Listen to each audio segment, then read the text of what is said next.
Nós vamos retomar ao assunto que temos mexido com ele já há algumas semanas. Talvez essa é a quarta ou quinta semana que nós estamos falando sobre essa pessoa extraordinária do Antigo Testamento.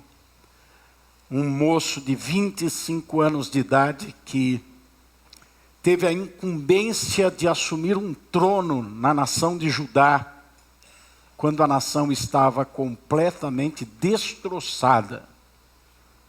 E o pior de tudo é que quem havia feito esse mal à nação foi o seu pai. Então ele cresceu dentro de uma casa, de um palácio no caso, onde as ordens, os comportamentos e as motivações não tinham alinhamento daquela família em torno da vontade de Deus. A Bíblia diz que Acás, o pai de Ezequias, fez tudo que não agrada o Senhor. Lembrar os irmãos, para dar sequência a essa série de mensagens, lembrar os irmãos que Acás foi tão sórdido, tão maligno na sua vida familiar, que ele chegou a queimar os seus próprios filhos em homenagem, conforme o costume de outros povos pagãos, ao deus Moloque. Trouxe a idolatria para Israel, destruiu o culto ao Senhor, usou os objetos de culto, de prata, de ouro, de bronze, para contratar exércitos estrangeiros para lutarem as guerras de Judá, as batalhas. Vocês sabem que era um povo briguento, até hoje são briguentos. É um povo que vivia em guerra por posse de terra. E ele contratou outros povos, deixando de confiar em Deus, deixando de esperar que Deus desse, como já tinha dado muitas vezes a vitória em guerras perdidas. Acás foi terrível.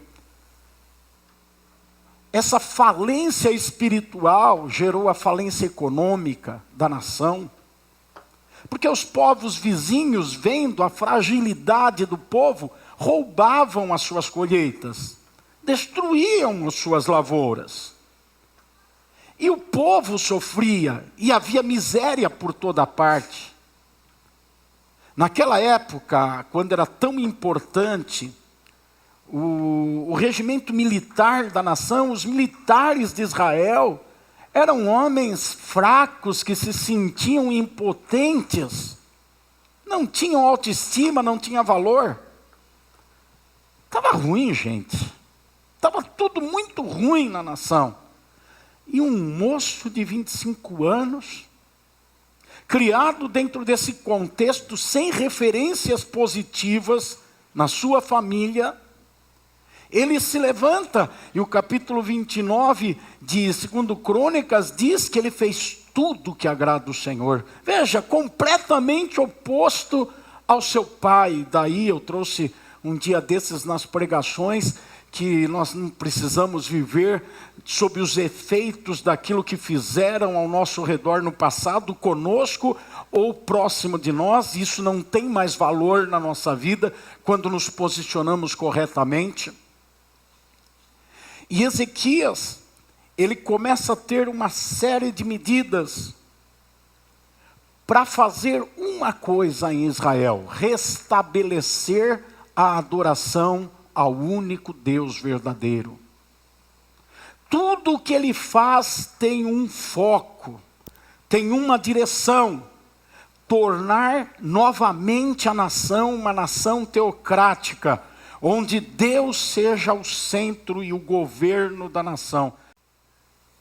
Fazer com que Israel colocasse Deus no centro de tudo. Esse era o objetivo de Ezequias. Ele tem várias atitudes em direção a isso, e nós identificamos essas atitudes nos últimos domingos. Primeiro, ele identifica que toda tragédia na nação, nas famílias, em todas as áreas, tinha uma origem espiritual. O problema era espiritual. E aí vem mais uma aplicação prática que fizemos na nossa vida nas últimas mensagens. de que todo tipo de situação degradante, destrutiva, contrária àquilo que é o desejo de Deus, e Deus quer o nosso bem, Deus nos ama, Deus quer o bem da nossa família, Deus quer o bem das nossas finanças, Deus quer o bem da nossa casa. Tudo que é contrário ao que Deus quer para nós tem uma origem espiritual, tem um foco de nascimento que é espiritual.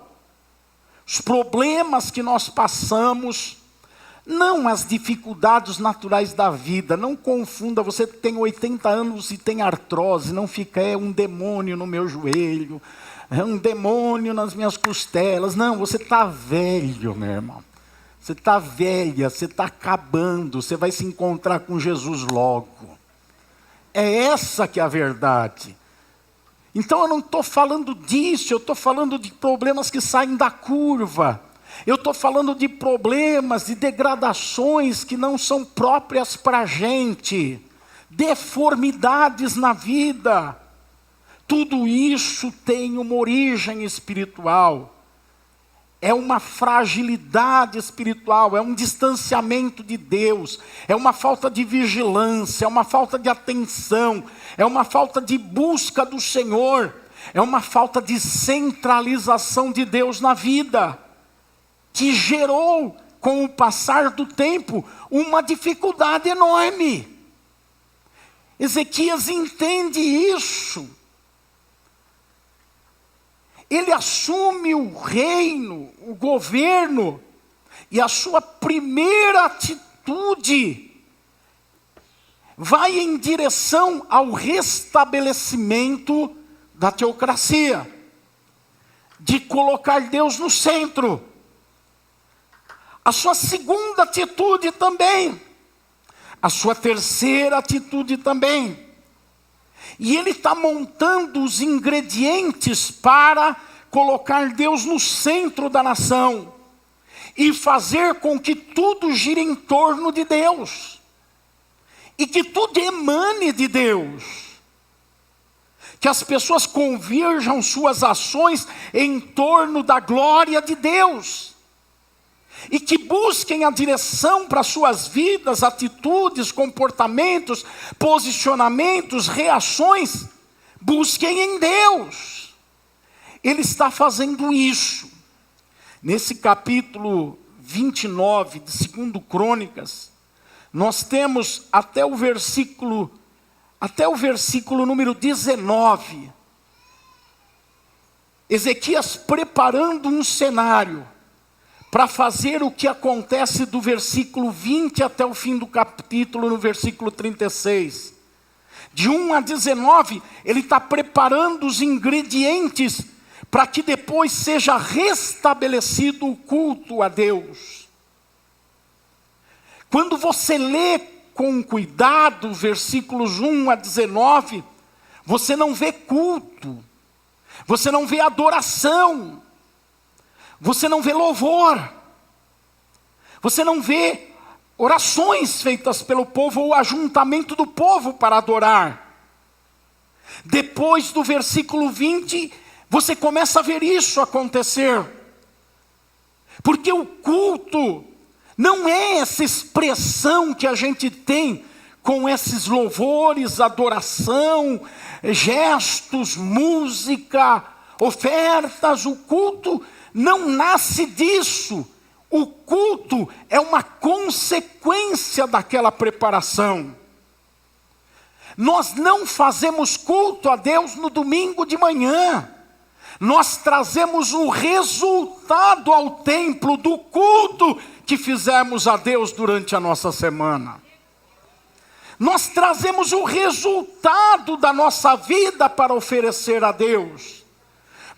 Do versículo 1 a 19, Neemias não é aquele cara afoito que vê que o templo está fechado, chama o primeiro guitarrista que encontra e fala: vamos tocar e cantar, gente.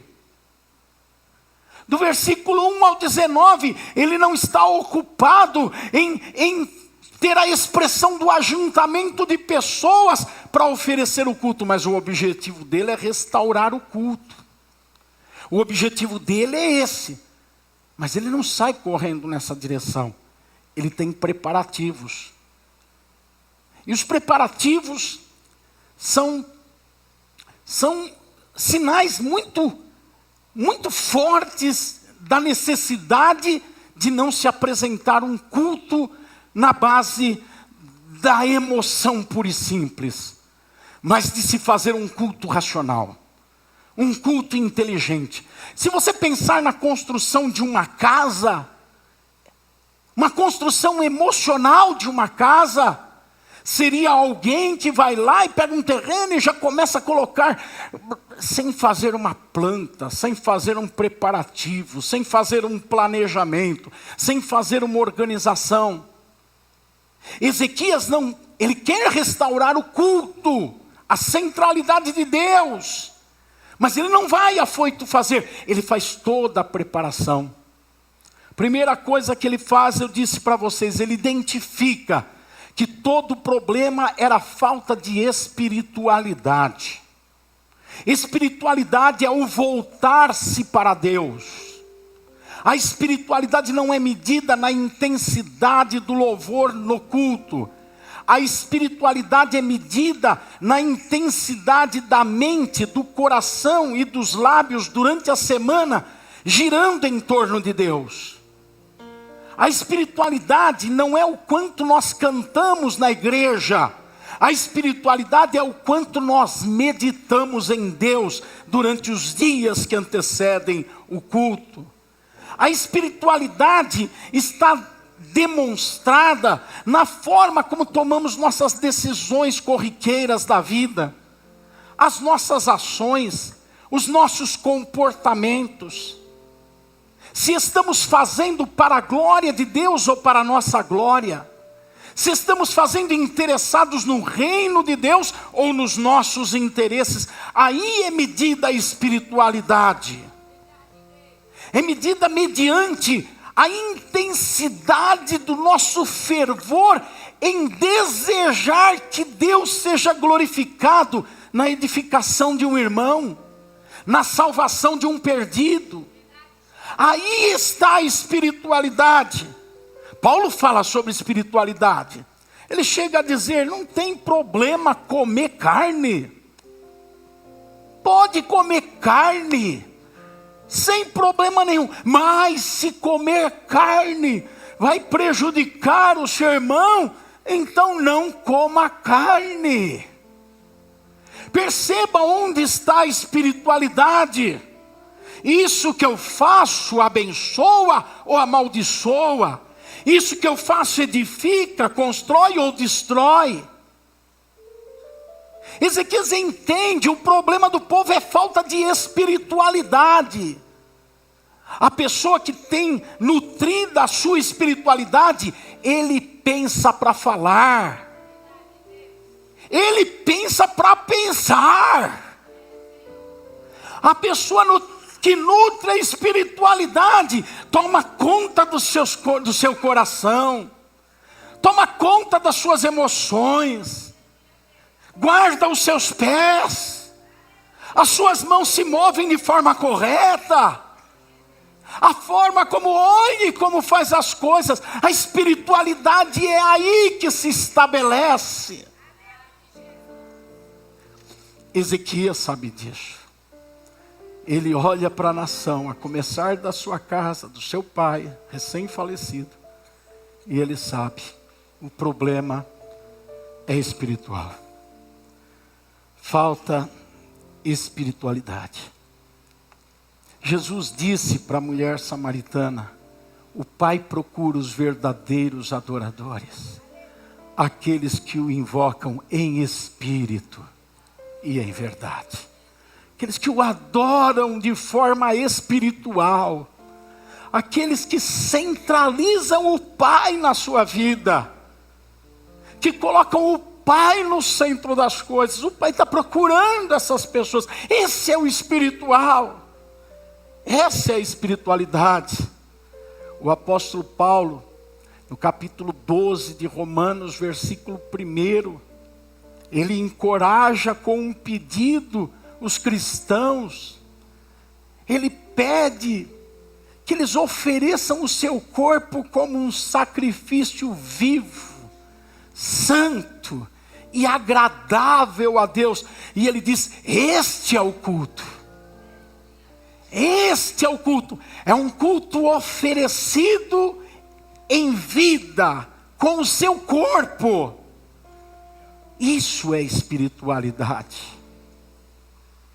Ezequias quer restaurar o culto, mas ele vai preparar o caminho para restaurar o culto. E primeiro ele trata da espiritualidade, identificando que o problema é espiritual. Me ajuda? Fala para o seu irmão: teu problema é espiritual, irmão. Tem causa espiritual, tem origem espiritual. Não, mas meu problema é fulano, é ciclano, é o que aconteceu, é as circunstâncias. Não, você está se enganando. O seu problema tem origem espiritual. A causa de tudo é sempre espiritual. A causa da maldição é espiritual, mas a causa da bênção também é espiritual. Então sempre a causa é espiritual. Ele identifica isso. Segunda coisa que ele identifica é que para o culto tem que ter lugar. Me dê atenção que eu vou te mostrar isso. No primeiro ano do seu reinado, versículo 3, no primeiro mês, abriu os portões da casa do Senhor. Ele identificou um lugar e entendeu: para ter culto tem que ter um lugar adequado para ter culto. Não é de qualquer gente em qualquer lugar. Tem que ter um lugar preparado para ter culto. Ele ainda não está fazendo culto, me acompanhe. Mas ele está trabalhando para fazer culto, para restaurar culto. E depois de entender a causa, ele entende: é necessário lugar. E ele vai cuidar do lugar. Eles passam 16 dias limpando o templo, tirando entulho, tirando teia de aranha, tirando sujeira, tirando coisas largadas lá. Muita gente trabalhando 16 dias para fazer faxina, para preparar o lugar. O lugar é importante para o culto. Moisés, quando foi enviado por Deus a Faraó, ele chegou em Faraó, e está escrito em Êxodo capítulo 7, versículo 16, a ordem do Senhor para ele foi a seguinte: diga a Faraó, o Senhor Deus dos Hebreus me enviou para dizer-lhe: deixa o meu povo ir, para que me adore no deserto. Perceba que há uma identificação de lugar. Faraó podia virar para Moisés e falar: adora aqui mesmo. Pode adorar em qualquer lugar. Não, adora no deserto. Leva o povo para adorar, precisa de lugar para adorar. Isso é tão verdadeiro que quando Jesus passou por Samaria, quando os judeus não passavam em Samaria, encontrou a mulher samaritana no poço de Jacó. A preocupação religiosa da mulher era qual o lugar para adorar, porque havia noção da importância do lugar. Ora, uns dizem, os judeus dizem que é em Jerusalém, os samaritanos falam que é em outro lugar. Onde é o lugar para adorar? Então ela está identificando: tem lugar para adorar. E Jesus responde para ela dizendo: precisa de lugar para adorar. É verdade, mas não é Samaria ou Jerusalém. Jesus responde para ela em João, capítulo 4, versículo 23. Vem a hora, e já chegou, em que os verdadeiros adoradores adorarão o Pai em espírito, no interior deles. O lugar é dentro dos verdadeiros adoradores. Note, o que eu quero salientar aqui é que está em voga lugar para fazer culto. Moisés identificou lugar para fazer culto. Ezequias identificou um lugar para fazer culto. A mulher samaritana identificou um lugar para fazer culto. E Jesus também identificou um lugar para fazer culto. A diferença é que Jesus fez de você o lugar. E você é o lugar para fazer culto a Deus. Mas o lugar é importante, é isso que eu preciso salientar. Porque Ezequias está preparando o culto. Naquela época não havia essa noção do lugar como sendo a pessoa. Então ele está preparando o lugar, organizando o lugar. Depois ele junta o terceiro ingrediente para fazer culto. O terceiro ingrediente é o serviço. No versículo 4, 2 Crônicas 29, diz que ele trouxe os sacerdotes e os levitas e mandou com que eles se santificassem, se organizassem, fizessem a vida deles ser limpa. Agora ele está pegando o terceiro ingrediente, o primeiro, espiritualidade. O culto precisa de espiritualidade. O segundo, lugar, o culto precisa de lugar. E o terceiro, serviço. O culto é um ato para Deus através do serviço aos homens. Agora é o serviço. Ele chama as pessoas para servir, para trabalhar, para se darem, para se doarem, para se entregarem. 1 Pedro, capítulo 4, versículo 10, diz o seguinte: sirvam uns aos outros, cada um conforme o dom que recebeu, como encarregados de administrar bem a multiforme graça de Deus. Serviço, todos têm dons. Aponta esse dedo teu de unha suja para o teu vizinho e diga para ele: você não é inútil, você tem dom, Deus te deu. Fala para ele isso. A unha, se estiver limpa, também vale.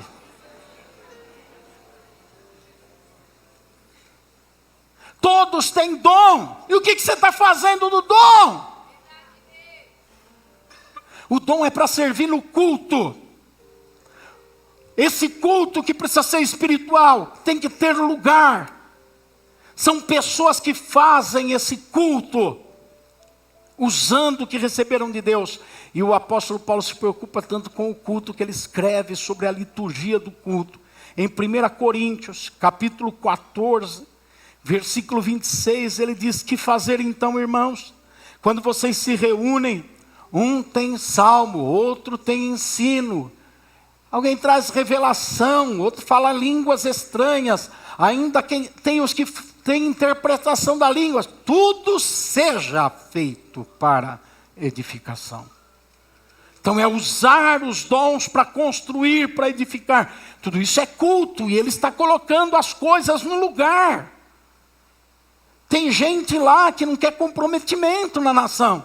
Tem gente lá que só quer ir lá ver. Mas ele está dizendo: não, venham aqui. E os sacerdotes são poucos, aí eles chamam os levitas. Os levitas vêm também para fazer a organização do culto. Ele põe todo mundo para trabalhar. O culto envolve serviço.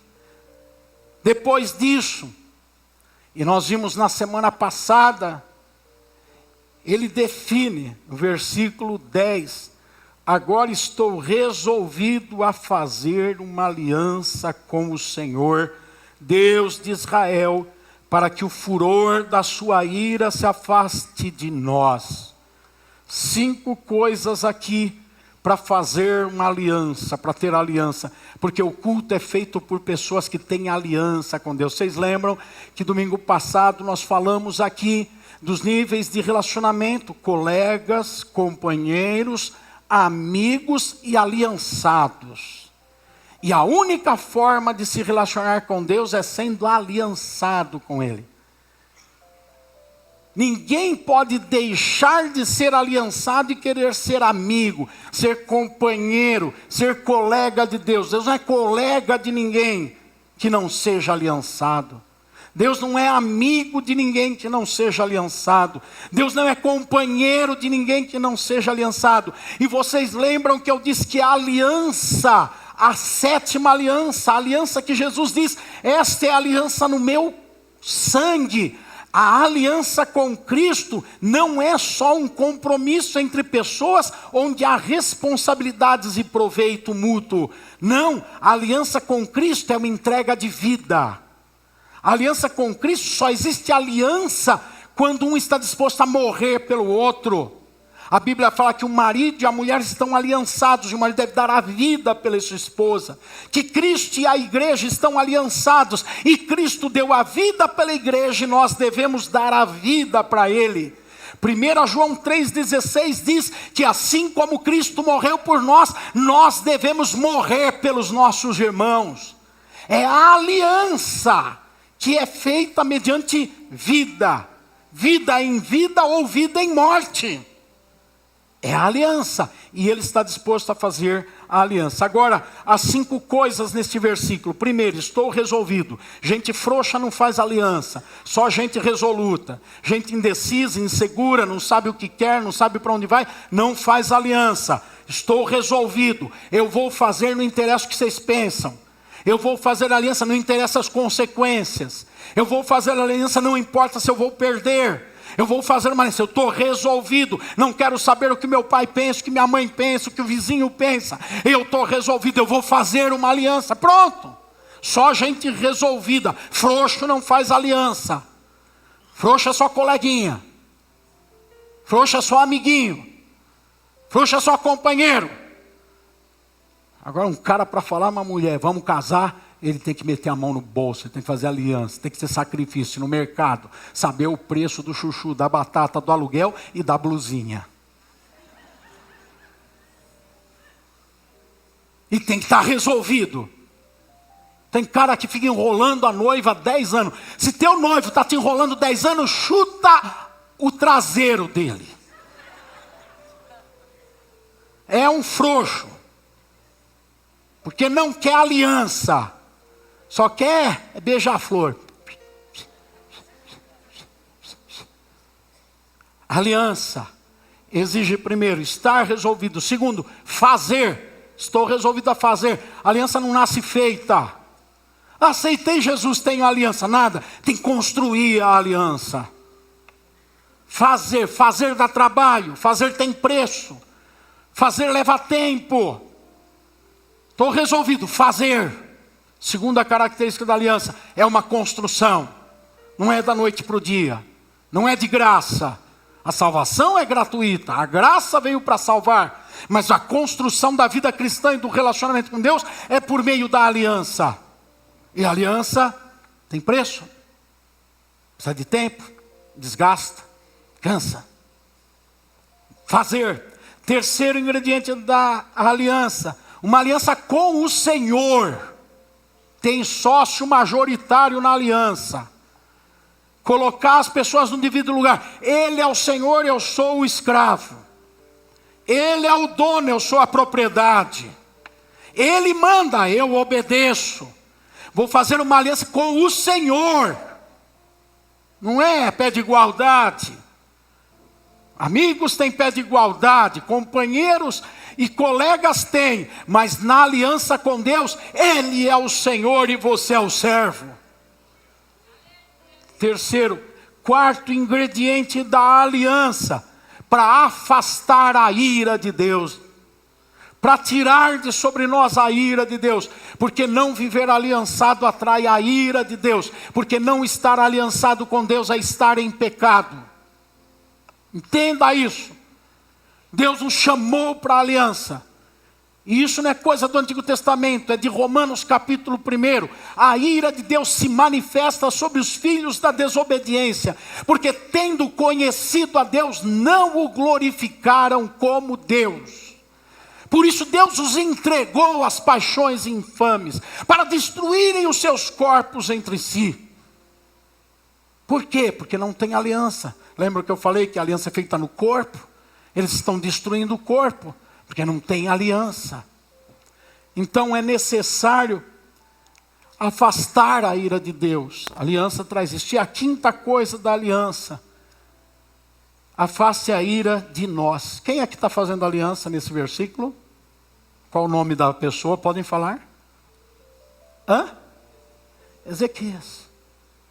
Mas no final ele não fala para que afastar a ira de Deus sobre mim. Ele fala para afastar a ira de Deus de sobre nós. Porque a aliança traz o caráter intercessório.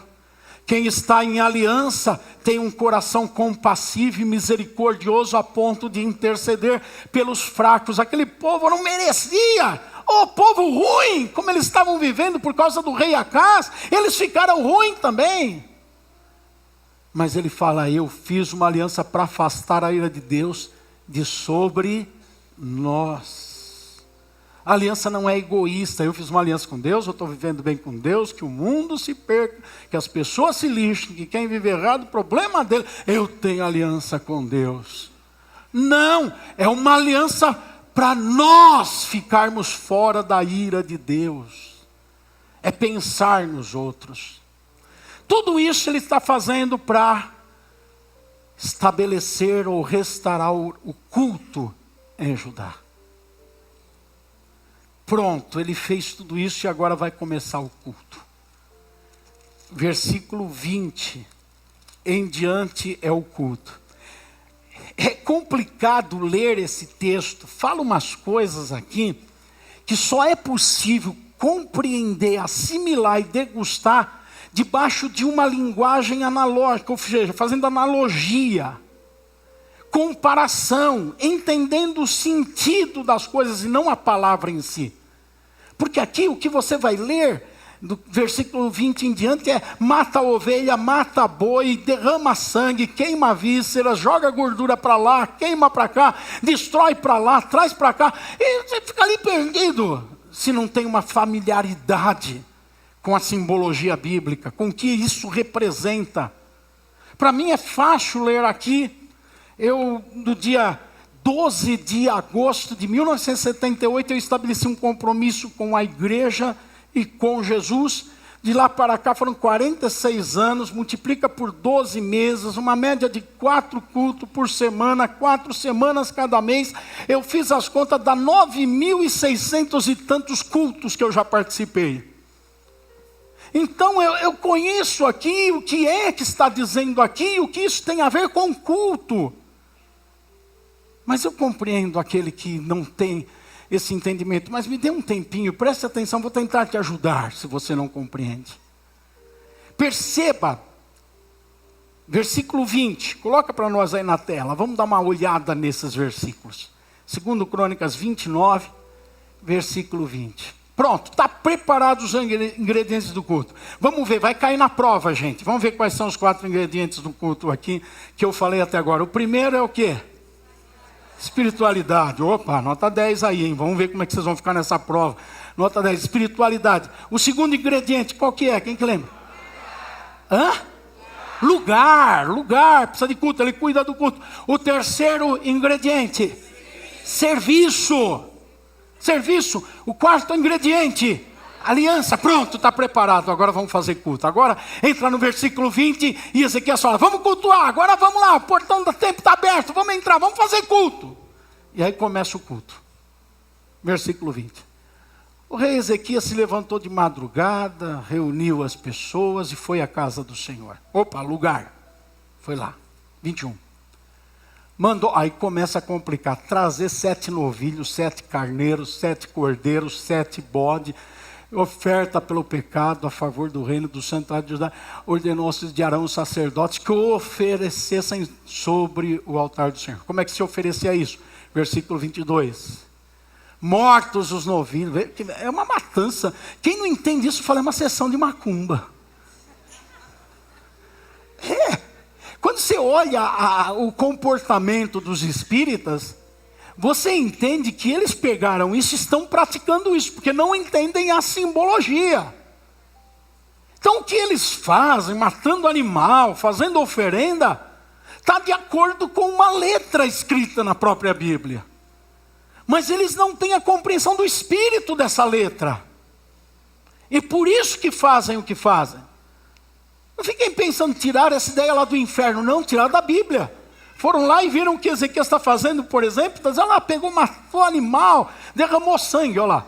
Mortos os novilhos, os sacerdotes pegaram o sangue, jogaram o sangue para tudo quanto é lado, sobre o altar. Parece sessão espírita. Mataram os carneiros, aspergiram o sangue sobre o altar. Fica imaginando aquele altar como é que estava lambuzado a essas alturas. É sangue para tudo quanto é lado. Também mataram os cordeiros, aspergiram o sangue, versículo 23. Para oferta pelo pecado, trouxeram os bodes diante do rei e da congregação, puseram as mãos sobre os bodes, 24. Sacerdotes mataram. Olha que coisa, gente. Mataram, com sangue fizeram oferta pelo pecado, ao pé do altar, para a expiação de todo Israel, porque o rei havia ordenado que se fizesse aquele holocausto. Tudo isso que está sendo feito tem um nome, holocausto. Holocausto é entregar um ser vivo em sacrifício. É colocar um ser vivo em sacrifício para morrer. Então eles estavam sempre fazendo holocausto. Volta, 23. 24, tira o bode daí, não quero saber de bode. Fizeram uma oferta pelo pecado, para a expiação de todo Israel. É ordenado que fizesse aquele holocausto pelo povo. Continua, 25. Pois, até o 24 aqui. Até o 24 está falando do holocausto. Do holocausto. A atenção toda está no holocausto. 25 começa a falar de louvor. Pôs os levitas na casa do Senhor com símbolos, liras, harpas. Olha o que diz lá. Este mandado, no final do versículo, este mandado veio do Senhor por meio dos profetas. Não estão fazendo da cabeça deles. Versículo 26. Os levitas começaram a tocar os instrumentos, os sacerdotes tocaram as trombetas. Ezequias ordenou que voltou o holocausto. Voltou novamente o holocausto. 2 versículos falando de louvor. Música, canta, toca, agora volta o holocausto. Só que com o holocausto agora, no momento em que começou o holocausto, começaram a cantar também, entrou o coral. O culto está acontecendo, gente. Entra no clima do culto. Entrou o coral. O coral agora está cantando, com as trombetas sendo tocadas, aos sons dos instrumentos, versículo 28. Toda a congregação se prostrou, agora se ajoelham. Quando entoava o cântico, as trombetas soavam. Tudo isto até findar-se o holocausto. 29. Depois que eles terminaram de oferecer o sacrifício, o rei e todos os que estavam com ele se prostraram e adoraram. Olha, o culto está rolando solto aí. 30. O rei Ezequias, os chefes, ordenou que os levitas louvassem o Senhor. Eles o fizeram com alegria. O culto é com alegria, se inclinaram e adoraram. 31. Ezequias toma a palavra e disse: agora vocês se consagraram ao Senhor, venham e tragam sacrifícios. As ofertas de ação de graças, agora é a gratidão no culto. Agora é o reconhecimento de como Deus é bom. Agora vão dar ofertas, sacrifícios de ofertas em reconhecimento a Deus, em ação de graças. A congregação trouxe, a congregação trouxe sacrifícios de ofertas. Todos que estavam de coração dispostos, trouxeram holocaustos. O número dos holocaustos que a congregação trouxe foi de 70 bois, 100 carneiros. Tudo isso foi morto, gente. E o sangue de tudo isso foi derramado no púlpito. Virou uma piscina. Vai vendo. 70 bois. Quantos carneiros? Quantos cordeiros? Tudo isso em holocausto ao Senhor. Também foram consagrados 600 bois e 3.000 ovelhas. Tudo isso morto, gente. Sangue derramado para tudo quanto é lado. Os sacerdotes, porém, eram poucos, não conseguiam tirar a pele, e depois de morto, tiravam a pele dos animais. Parece açougue agora. além dos holocaustos em abundância, houve também a gordura das ofertas pacíficas. Eu vou terminar a mensagem falando sobre esses dois ingredientes colocados no final do culto. Na verdade, um deles fazendo parte de todo o culto, que é o holocausto. Holocausto, um vivo inocente que é morto e o sangue derramado e aspergido sobre o lugar da presença de Deus. O templo, lugar de adoração é você, sou eu. O lugar da presença de Deus não é em Samaria, não é no deserto, não é em Jerusalém, não é no templo de Salomão, nem no tabernáculo. O lugar de culto ao Senhor é o seu corpo. É o seu corpo que é o lugar da presença de Deus. O animal era morto e o seu sangue era derramado sobre o lugar da presença de Deus. Eu creio que você já está entendendo que Jesus foi para a cruz do Calvário para ser o holocausto perfeito diante do Pai. Aquele que morreria e derramaria seu sangue, e o seu sangue seria aspergido no lugar da presença de Deus. Quando você recebeu Cristo na sua vida, você se tornou templo do Espírito, lugar da presença de Deus. E então o sangue de Jesus foi derramado sobre a sua vida. E você está coberto pelo sangue de Cristo hoje. Agora perceba que o centro do culto é o holocausto. O centro do culto não são os sacerdotes. O centro do culto não são as ofertas. Não é o serviço. O centro do culto não é nem a aliança. O centro do culto é uma comemoração pelo holocausto. Os olhos precisam estar no holocausto. É o holocausto que é importante. É o holocausto que está do versículo 20 até o 36. Quando o culto está sendo celebrado. É o holocausto que é chamado à evidência. É o holocausto que chama a atenção. É a razão de tudo. Você já entendeu? Você já entendeu que quem manda aqui é o Senhor Jesus Cristo? Você já entendeu que os nossos olhos estão voltados para o centro do culto? Por isso que eu perguntei se essa mulher copiou meu esboço. Não sei onde você achou, que não é público. O centro de tudo, do culto, é o holocausto. Se Jesus for o centro do culto para você, Ele também vai ser o centro da tua vida na segunda-feira. Quando você está fora desse ambiente, Ele vai ser o centro da tua vida. É dele que vai emanar a direção para a tua vida. É nele que você vai buscar tudo o que você precisa. Porque Ele vai ser a despensa. Ele vai ser o lugar que você vai ter tudo o que precisa. Jesus é o holocausto. E sabe o que nós temos que fazer, gente? Coloca aí de novo o versículo 35. Tem o holocausto. Mas além do holocausto, tem o quê? Fica em pé.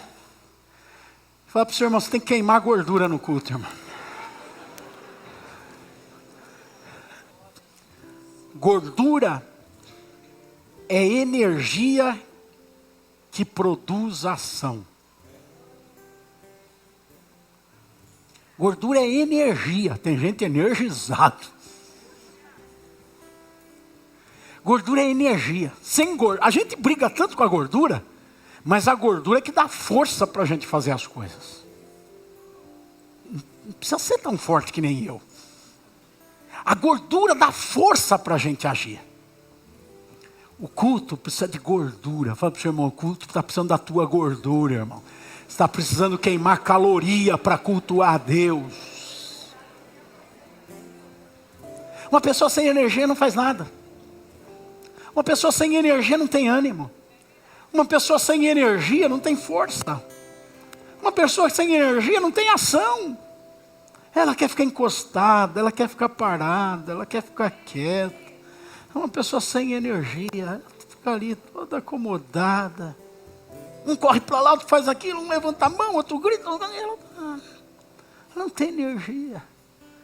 Quando o holocausto é o centro do culto, Quem tem energia, gasta energia em torno do holocausto. Porque a energia tem que ser queimada. A gordura tem que ser queimada. Querido Deus e Pai, o holocausto já foi uma vez por todas oferecida. E é um sacrifício superior a todo sacrifício feito na antiga aliança. Queremos primeiro lhe pedir perdão pelos momentos que não permitimos que o holocausto, Cristo, fosse o centro em algum culto. E isso redundou em que Ele não fosse o centro da nossa vida, nas decisões que tomamos, nos nossos comportamentos. Pedimos perdão e trazemos diante de Ti nossa gordura agora. E o nosso desejo de usá-la, de queimá-la, para fazer com que nossas ações no culto e fora do culto se voltem para aquele que é o centro do culto e é o centro fora do culto. E possamos queimar gordura aqui no templo, mas queimar gordura na nossa casa, no nosso trabalho, em cada decisão que tomamos, em cada palavra que falamos. Estejamos fazendo do Teu Filho amado, o holocausto, o centro da nossa vida, em nome de Jesus. Amém. Aplauda ao Senhor pela revelação da Sua palavra.